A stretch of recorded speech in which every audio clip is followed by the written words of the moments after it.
أهلا بيكم، وحشتوني، وكل الشكر والتقدير لدعمكم وكلامكم الحلو. طبعا انتوا عارفين احنا خدنا الاجازات، فحبينا ان احنا نخرج كده ونعمل جو مختلف في الاجازه، وقلنا يلا نطلع نفطر بره. فقعدنا نفكر في كذا مكان. ما كانش فيه قدامنا غير ايكيا، لان بصراحه المكان هناك حلو قوي والقعده كويسه، وكمان الاسعار تعتبر معقوله كتير بالنسبه للاماكن اللي بره. ففطرنا هناك وحبينا نعمل جوله، وانا هناك لقيت فيه ديسكاونت 70% او اللي هو بيوصل ل 70% على بعض الحاجات. فقلت اصور لكم الحاجات اللي هناك وتاخدوا فكرة. وفي نهاية الفيديو خليكم معايا علشان هوريكم الحاجات كمان اللي انا اشتريتها من هناك، حاجات كنت اوريدي محتاجاها في البيت للتجديد في البيت، وعشان اكمل الحاجات اللي ناقصاني في البيت. فهقول لكم عليها ان شاء الله. ولو فيها اي حاجة اسعارها مش واضحة لاني كنت مستعجلة في التصوير، اكتبوا لي في الكومنتات وانا هرد عليكم بالاسعار كلها. وفي حاجات هتلاقوا عليها الاسعار فوقيها فوق بالنسبه لكم. لو انا ما قلتهاش فهبقى مصوراها. بصوا، ده طقم العشاء اللي سالتوني عليه كتير قوي، واللون ده اللي عندي هو ده الطقم اللي عندي في البيت، صورته لكم في فيديو فات، هسيب لكم اللينك بتاعه فوق. وقلت لكم رأيي فيه، وهو عملي جدا وكويس جدا كمان، وبيدخل غسالة الأطباق ومفيش منه أي تغيير في اللون ولا حصل فيه أي مشاكل. بصراحة لقيت عندهم جابوا كل الألوان يعني احتاري واختاري على رأي الشيف حسن. فكل الألوان موجودة. هوريك وأنا جبت لون إيه كمان كنت محتاجاه. حتى الطقم كمان اللي هو البلاستيك بتاعهم المعروفين بيه كان موجود برضو هناك، وعليه ديسكاونت كان 219. فهو المفروض سعره أعلى من كده. اطقم العشاء بصراحه عندهم مميزه قوي. وحتى لو لقيتيها اغلى شويه، بس بصراحه الكواليتي بتاعتها كمان تستاهل. وفي طقم جديد نازل كنت صورته لكم في اول الفيديو، برضو شكله حلو قوي، بس بصراحه سعره اعلى من الاطباق التانية العاديه. الصواني عندهم اللي هم معروفين بيها اوريدي جابوا منها الوان تانية، فشكلهم كان حلو قوي، كانت عامله 200 جنيه.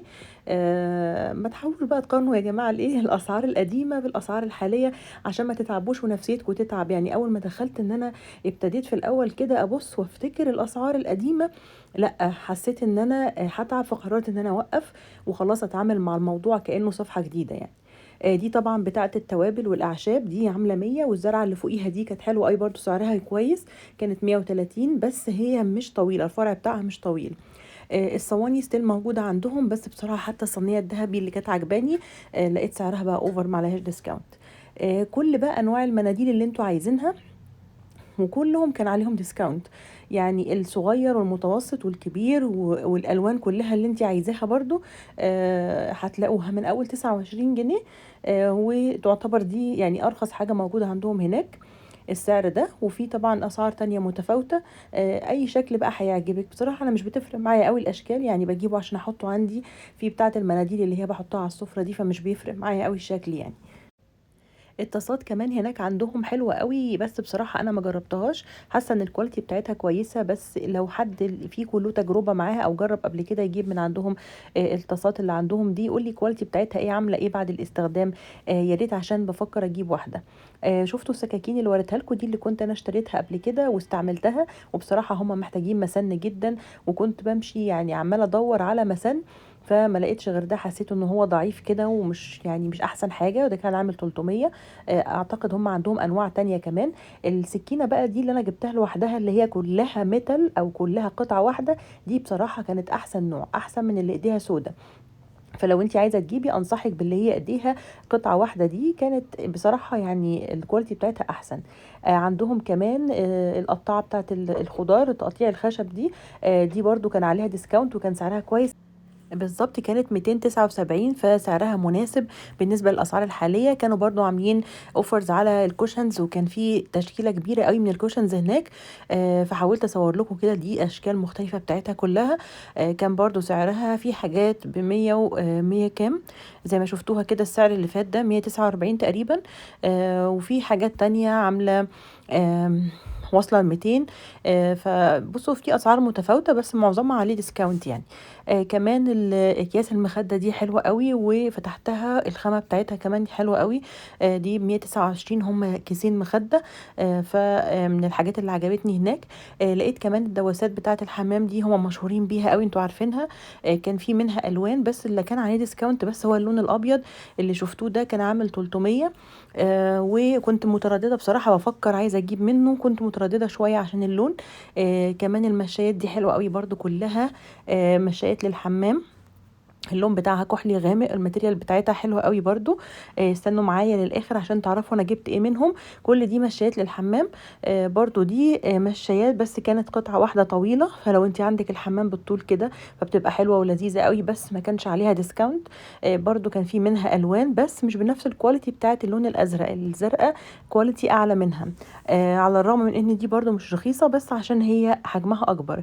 برضو كان في عندهم اللون اللي هو الازرق، واللون اللي شايفينه ده تحسوه كده ايه يعني، ما بين البيج وما بين الجراي، فاللون برضو لذيذ.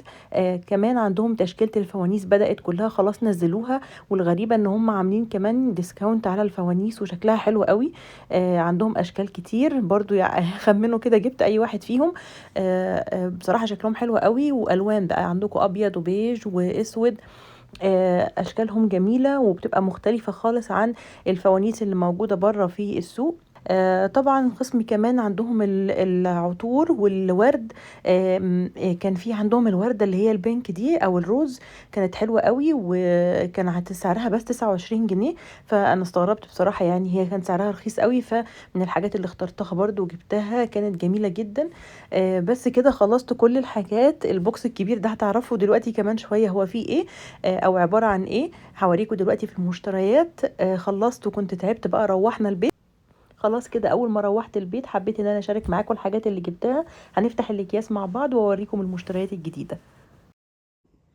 زي ما اتفقنا ان جبت حاجات كتير في التخفيضات اللي كانت معموله اليومين دول، وحاجات تانية كمان كانت على طول في الفتره اللي قبل التخفيضات، فحبيت ان انا اجمع كل الحاجات مره واحده علشان اوريكم الحاجات اللي انا جبتها، علشان انتهز الفرصه. بصراحه حتى الحاجات اللي كنت جايباها من قبل كده رغم انها بسيطه، الا اني قررت ان انا ما اطلعهاش، ولا يعني اول مره هفتحها معاكم ونشوفها مع بعض.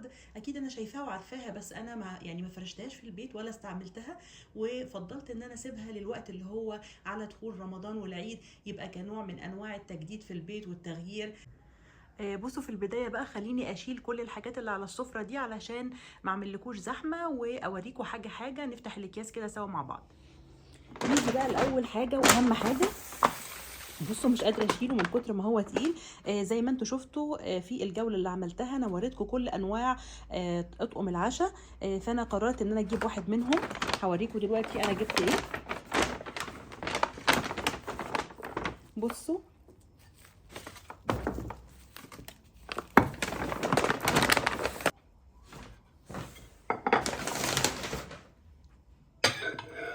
ده انا جبت طقم العشاء اللي انتوا شفتوه معايا في الجوله ده.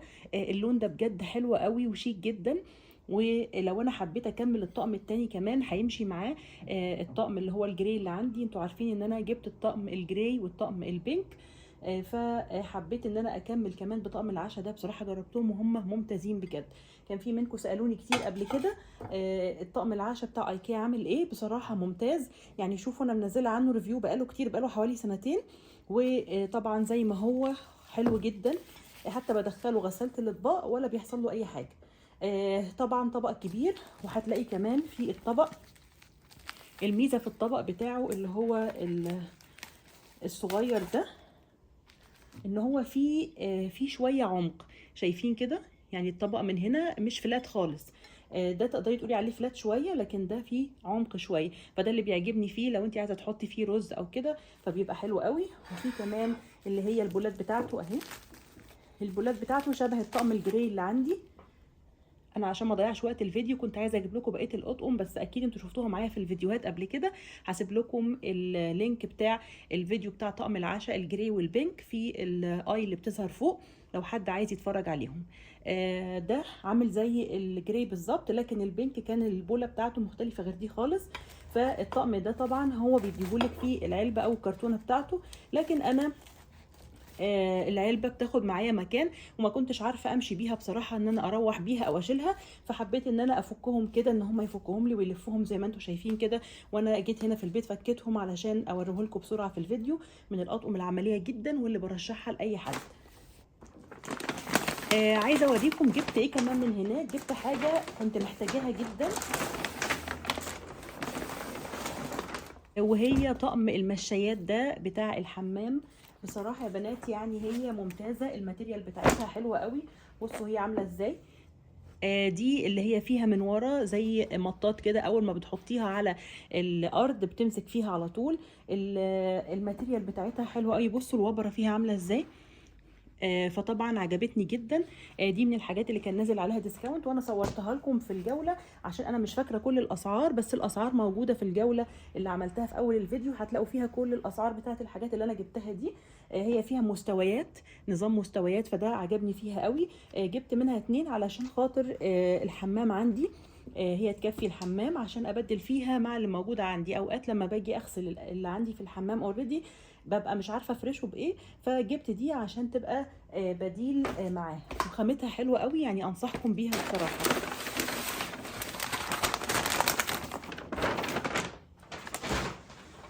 بصوا دي برضو من الحاجات اللي انا كنت محتاجاها جدا، هي المرايه للحمام. انا ان شاء الله يعني بعمل تجديدات في الحمام عندي. انا لما جيت البيت هنا عندي ما كانش الحمام لسه كامل او جاهز، فكل مره بجيب له حاجه علشان اعمل لكم جوله فيه تكون كل حاجه كامله ونركب الحاجات دي مع بعض. دي من الحاجات الحلوه والعمليه قوي اللي موجوده هناك. بصوا بتقدر انها يعني تبقى تطول قد ايه، فدي حاجه حلوه قوي بصراحه. وانا شايفه انها عمليه اكتر من المرايه اللي كنت صورتها معاكم في مشتريات قبل كده، اللي هي مجرد بستاند هنا وبتقف، فدي معرضه للكسر. لكن دي بتتعلق على الحيطه، الميزه فيها انك بتركبيها بمسمارين من هنا، وطبعا بتشديها ففيها مرايه عاديه ومرايه تانية مكبره. فبصراحة أنا شايفة إنها عملية جدا، ومن الحاجات اللي ضروري تبقى موجودة عندك في الحمام. بصوا بقى من الحاجات برضو اللي أنا صورتها لكم، مش عارفه انا طلعت دي في الجوله ولا لا بصراحه. هو الورد اللي هناك ده، بس ده انا فاكره سعره ده كان ب 29 جنيه تقريبا، كانت ارخص حاجه موجوده هناك. فجبت منه 2. انا جايبه من الورد ده قبل كده الابيض والاحمر، بس اللي نازل عليه ديسكاونت هو الورد بس اللي لونه روز. بصوا كمان من الحاجات برضو اللي صورتها لكم اكياس المخدات دي. كان سعرها حلو جدا، دول 2 مع بعض، والخامه بتاعتهم قطن مقاس 50 في 80، يعني مقاسها اوريدي كبير. الاتنين تقريبا كانوا عاملين 129. انا صورتها لكم في الفيديو بس مش فاكره برضو السعر ايه بالظبط. يعني بصوا نفتح واحده كده سوا، ولونها كمان حلو قوي اهي. بصوا المقاس بتاعها كبير ازاي، مقاسها كبير قوي. وطبعا من الحاجات المهمه ان هي فيها برضو قلاب من هنا، والخامه بتاعتها قطن وحلوه جدا. يعني هو القماش عندهم بصراحه حلوه قوي، ما بيوبرش او بيحصل فيه الحاجات اللي ساعات بنشوفها، المشاكل اللي بنشوفها في العمليه.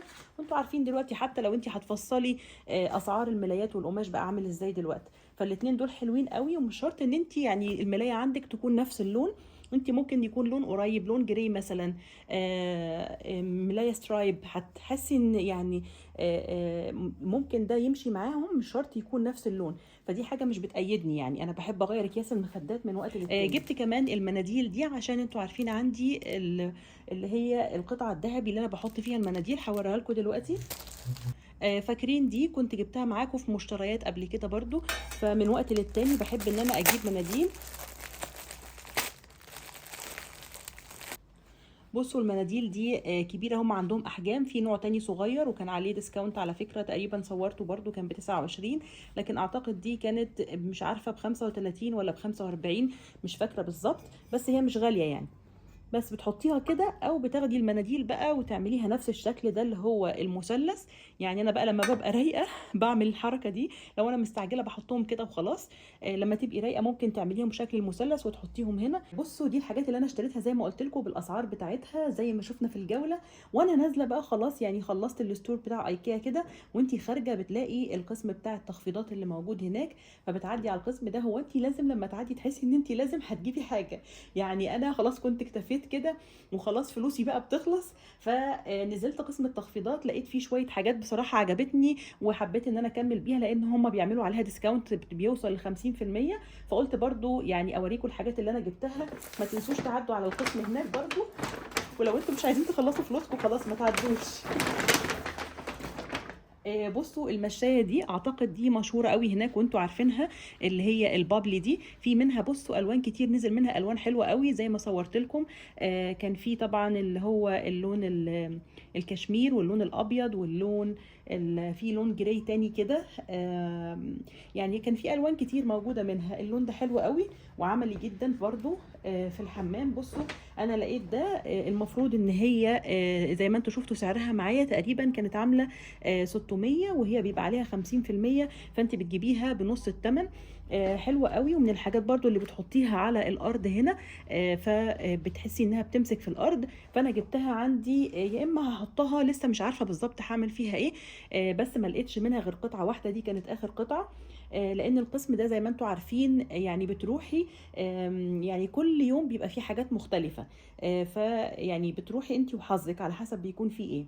فدي انا جبتها، ممكن هحطها قدام الحمام الصغير عندي في قدام الباب بتاع الحمام الصغير، وهوريكم برضو انا حطيتها ازاي، اللي هو موجود عندي في اوضه النوم. فلونها عجبني قوي وكان برضو سعرها كويس. دي كانت بنفس سعر الابيض اللي كان عليها ديسكاونت. فانا كنت بصراحه جايبه الابيض في الاول، ولما نزلت لقيت دي في قسم التخفيضات، ففضلت اللون ده عن الابيض كتير، لانه انتوا عارفين يعني الابيض مهما كان برضو مش عملي. هي الميزه كمان فيها انها بتتحط في الغساله. بصوا طريقه ازاي تخش في الغساله ولا تقلقي منها خالص. فمش محتاجه منك اي مجهود، هتطلع نظيفه، هتنشريها، هتستعمليها تاني. فبصراحه من الحاجات برضو اللي عجبتني. تعالوا بقى اوريكم بقيه الحاجات برضو اللي جبتها من قسم التخفيضات، وحاجات بصراحه حلوه قوي. كان في هناك بصوا الكوشنز دي كانت من الحاجات اللي كانت في دماغي ان انا اشتريها. وكنت بستنى ينزل عليها اي ديسكاونت عشان اجيبها. اللون ده بصراحه حلو قوي. بصوا يعني لما بيتحط على اي مكان تحسي ان هو بينطق المكان، خصوصا انا عندي الريسبشن الركنه بتاعتي لونها جراي، فلما هيتحط معاها الاصفر هيبقى حلو جدا، وهيبقى يعني هتحسي ان هو منور في المكان. كمان عندي الفوتيه اللي جنب الركنه نفسه لونه اصفر، فحاسه ان هيبقى في ماتشنج. هو السعر بتاعه السعر الاصلي بتاعه 460، وطبعا بعد الديسكاونت بيبقى ب 230، يعني هم عاملين عليه 50%. زي ما قلت لكم قبل كده حكايه التخفيضات ان انت لما بتروحي هناك بيعمل لك 50%، مش عشان حاجات دي مثلا بايظه او فيها مشكله. لو فيها مشكله هو بيكتب لك، فانت لازم تقري اللي مكتوب فوق ده عشان تعرفي ايه المشكله بالظبط اللي في القطعه. ففي الغالب معظم الحاجات بتبقى فروم ديسبلاي، يعني جايه من العرض اللي موجود في الستور نفسه فوق. ف وبس هم حبوا يجددوا او يحطوا حاجات جديده، فبينزلوا الحاجات اللي هم اوريدي كانوا عاملينها في العرض فوق، بينزلوها في قسم التخفيضات، وبالتالي بتنزل ب 50% من سعرها. الكوشن مقاسها كبير، بصوا حلوه قوي، مقاسها 50 في 50، فجبت منها 2. دي التانية، وهي طبعا سوسته. بصوا مقاسها حلو ازاي. الحاجات دي هنفرشها مع بعض بقى سوا، استنوني في فيديو ان شاء الله اللي هنفرش فيه الحاجات دي هوريكم كل التفاصيل. كان في برضو في قسم التخفيضات، انتوا عارفين ده اللي هو بيبقى عباره عن بوكس كده بتحطي فيه الكتب، بتحطي فيه الورق، بيتحط على المكتب. ف ده شكله. بصوا ده المفروض اللي هو الشكل بتاعه.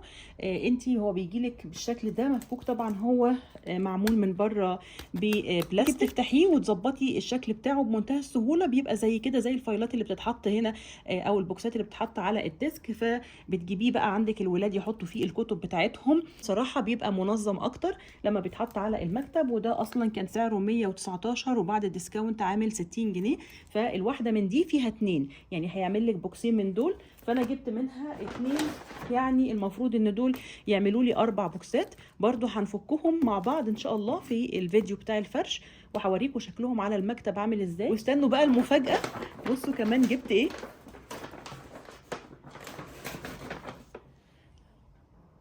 بصوا بجد انا فرحانه بيه قوي. انا كان نفسي من زمان اجيب الفانوس الكبير. بصوا حجمه كبير جدا، يعني ما شاء الله الفانوس حجمه كبير مش صغير. بصوا قد ايه حلو، اللون بتاعه تحفه ويليق على كل حاجه. بصوا هنا بتحطي جواه طبعا شمعه. المفروض ده كده الباب بتاعه. الباب بتاعه كمان في ميزه ان هو ماجنت، كله ازاز من هنا بتحطي فيه شمعه جوه. بصوا هو ماجنت الباب، والفانوس حرفيا ما فيهوش اي حاجه. تخيلوا انا جبت ده من قسم التخفيضات، يعني هو سعره فوق غالي جدا في الستور نفسه. انا جبته من قسم التخفيضات، مش فاكره بالظبط عشان الليبل اللي عليك اتشال، بس يعني تقريبا ده كان عامل 200 وحاجه، وهو سعره تقريبا معدي فوق في الستور، مش فاكره بالظبط، بس اول ما شفته بصراحه يعني عجبني قوي وحبيت ان انا اخده. نفس الحكايه برضو، يعني بتروحي قسم التخفيضات بجد يعني بيظهر لك ساعات كنوز هناك، يعني انت وحظك بقى. فده طبعا علشان رمضان، كل سنه وانتم طيبين، هنعمل ديكور في رمضان حلو قوي ان شاء الله، استنوني وتابعوا الفيديوهات. واخر حاجه جبتها هناك من قسم التخفيضات هو الشال ده. بصوا قد ايه ناعم وحلو، الماتيريال بتاعته حلوه جدا. طبعا هي مش كل حاجه باينه في الكاميرا، بس هي الماتيريال بتاعته سوفت قوي، وجاي في الاخر كده بشراشيب بيضه من هنا، وهو لونه اللي هو الروز الهادي قوي. فبصراحه من الحاجات اللي عجبتني قوي هناك، الماتيريال بتاعته ناعمه جدا. انا للامانه انا عندي ثرو كتير في البيت ومش جايباه عشان كده خالص، لكن هو ينفع تستعمليه كشال للخروج اساسا، فشكله شيك قوي وحلو، وكمان مش تخين قوي من الصوف اللي هو الناعم ده. فعجبني قوي بصراحه. هو المفروض سعره 600 وبعد الديسكاونت 299. بيبقى شكله في اللبس شيك قوي، برضو عايزه تفرشيه عندك على في الصالون، في اوضه النوم، زي ما تحبي، يعني تقدري تستعمليه كده، لان هم اساسا بيبيعوه كده كثرو يعني. بس انا بقول لك انك تقدري تستخدميه كشال في اللبس وفي الخروج في الشتاء، بيبقى حلو قوي. بصوا كمان جبت من هناك ايه، جبت من هناك الارفف دي برضو من نفس قسم التخفيضات. سبحان الله، يعني كنت محتاجه الارفف دي ولقيت سعرها بقى مبالغ فيه عندهم في القسم فوق، فوانا نازله لقيت حرفيا بصوا الرف اللي هو لونه روز ده بجد حلو قوي. من الحاجات الجميله اللي ممكن تشتريها وتغيري بيها ديكور الاوضه. هو بعد الديسكاونت عامل 175، فده اللي هو المقاس الصغير ده مش الكبير. مقاسه تقريبا طوله حوالي 55 سنتي. جبت ده، وجبت كمان اللون التاني منه ده برضو نفس الطول ونفس السعر. فاللون ده برضو حلو قوي. انا بصراحة ما حبيتش اجيب الاتنين نفس بعض، يعني حبيت ان انا اغير، يعني هحط الاتنين ان شاء الله كده في ديكور في الأوضة، ناوي احطهم ان شاء الله فوق السرير. فعلشان خاطر يعني في ناس قالت لي يعني حاولي تجيبي الاتنين لون واحد، فانا حبيت يعني ايه، لا يعني اعمل حاجة مختلفة، هما لونين مش بعاد قوي عن بعض، فحبيت ان انا اعمل حاجه مختلفه واحط الشكلين دول. هنشوفهم مع بعض على العموم لما نيجي نفرش الاوضه سوا واوريكم، وتقولوا لي برضو رايكم فيها ايه. وقبل ما اقفل الفيديو كنت ناسيه اوريكم حاجه مهمه قوي انا جبتها هناك من ايكيا، وهي الجزامه بتاعتهم العمليه جدا، من الحاجات العمليه قوي انك تشتريها في البيت. بصراحه انا اوريدي عندي جزامه على شكل كونسول كده عاملاها في المدخل بتاع باب البيت، بس بصراحة يعني مؤخرا حسيت ان انا محتاجة حاجة زيادة يتحط فيها بقى الايه، الأحذية بتاعة البيت، الشباشب، يعني شوية حاجات كده زيادة موجودة علشان ففكرت يعني ليه لا، ما رحت هناك فكرت ان انا اجيب الجزامة بتاعة ايكيا دي. تعالوا اوريكم واقول لكم على تفاصيلها والوانها. بصوا هي طبعا هتبان حجمها كبير في الفيديو، بصوا كده يا رب تكون واضحه كده في الكاميرا. دي الجزامه هي بتتباع مع بعض، عباره عن درجين فوق بعض بالشكل ده. وانا خارجه بصراحه كانوا هم عاملين ديسكاونت على الجزامه اللي هي لونها عندهم الوان منها الابيض والاسود، واللون اللي انا جايباه ده مش عارفه اقول لكم يعني اللون بالظبط عباره عن ايه، بس هو يعني من درجات المنت تقدروا تقولوا عليه كده. فبصراحه منازل جديد، ومن الالوان اللي عجبتني قوي الاسود سالت عليه لقيته اوت اوف ستوك، والابيض كان نازل عليه ديسكاونت، كان عامل 1300 تقريبا او 1200 مش عارفه بدل كام. وهتلاقوا اللون ده كمان من الحاجات المستخبيه كده، لو دخلتوا الستور كده من جوه حاولوا تدوروا على اللون ده، لان سعره بصراحه كان ممتاز، تقريبا سعره كان عامل 800 جنيه. تعالوا كده نفتحها مع بعض واوريكم شكلها من جوه.